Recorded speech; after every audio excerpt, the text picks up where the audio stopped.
In expensive cities, your paycheck can vanish faster than you think. You can still thrive there by living below your means without turning life into a constant grind. Today, I break down a concrete, doable approach you can start today.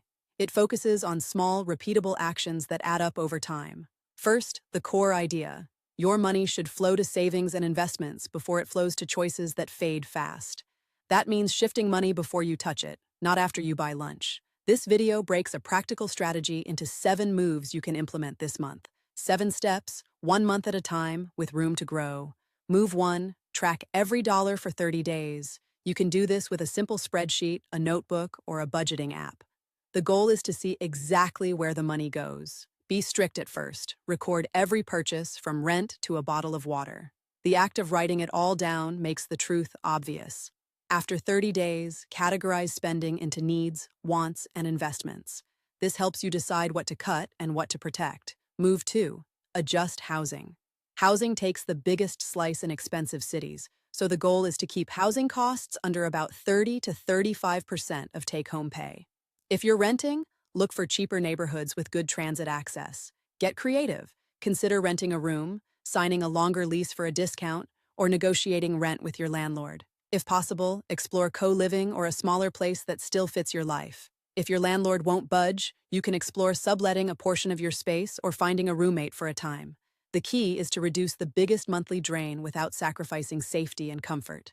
Move 3. Smart transport. In many cities, a car is a luxury you can't truly afford right now. Use reliable public transit, a bike, or walk when you can. Get a monthly transit pass if it's cost-effective, and combine it with occasional ride-sharing only for rare needs. If you live near work, biking or walking can save money and improve health. Move 4. Food and groceries. Food is a flexible expense that often grows with time if you don't watch it carefully. Cook at home most days and plan meals ahead. Make a sensible shopping list, compare unit prices, and avoid impulse buys at the store. Batch cooking and freezing meals keeps costs down and reduces waste. Move 5. Cut recurring costs. Audit subscriptions and services every quarter and cancel what you don't use. This is not about saying no to everything. It's about keeping value, not vanity. Share your streaming or software accounts where possible, and switch to cheaper plans when they still meet your needs. If you can, use free or low-cost alternatives for routine tasks. Move 6. Grow your income. You can't live well by money alone from one job forever. Look for a raise, switch to a higher-paying role, or start a side gig that fits your skills. Negotiate salary at the right time with a calm, data-backed case. If a raise isn't available soon, consider a job change or freelance work that aligns with your schedule. Move 7.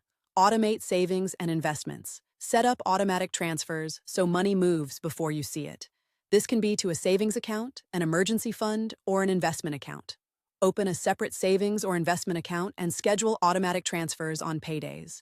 It's the simplest way to build wealth without daily willpower. Investing should start early and be steady. If your employer offers a match in a retirement plan, contribute at least enough to get the full match. Begin with low-cost index funds or a boring, steady portfolio. Consistency beats trying to time the market. Build an emergency fund of 3 to 6 months of essential expenses. This gives you room to negotiate or pivot without panic. You don't need perfect timing to start, you just need to start saving. You don't need to be rich to begin investing. Small, regular contributions beat big, sporadic bets every time. Mindset matters here. Resist lifestyle creep, the tiny upgrades that push your expenses up as your income rises. Staying deliberate keeps your progress intact. Review your plan monthly. A quick check-in helps you adjust to new costs or changes in income. If a rent hike hits or a new transit pass comes, you can recalibrate. Common mistakes show up when you try to look rich instead of really being secure. Don't chase status symbols or fancy shortcuts that don't add up over time. Don't rely on a single source of income. Diversification protects you when one job feels unstable. Your future self will thank you for it. You'll also avoid debt traps by not spending beyond your means. If you already carry high-interest debt, make a plan to pay it down aggressively. A simple 30-60-90 rule can help.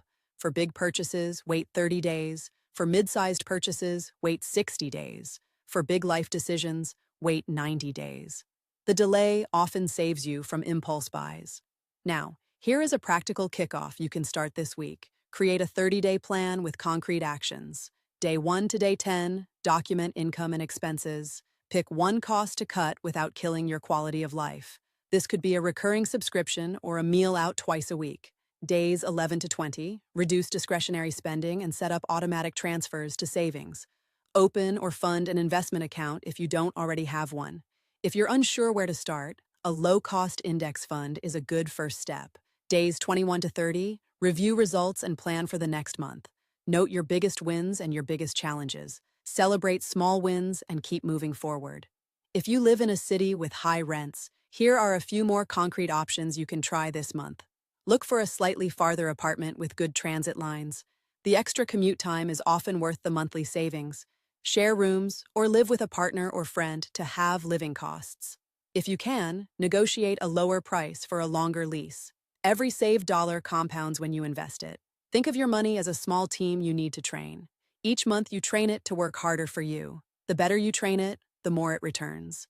Here's a quick scenario to illustrate. Suppose your take-home pay is $4,000 a month. If you keep housing around $1,200 to $1,400, transport around $300 to $500, food around $400 to $600, and save and invest $1,000 or more, you're building a buffer while still living fully. The numbers will look different for you, but the structure is the same.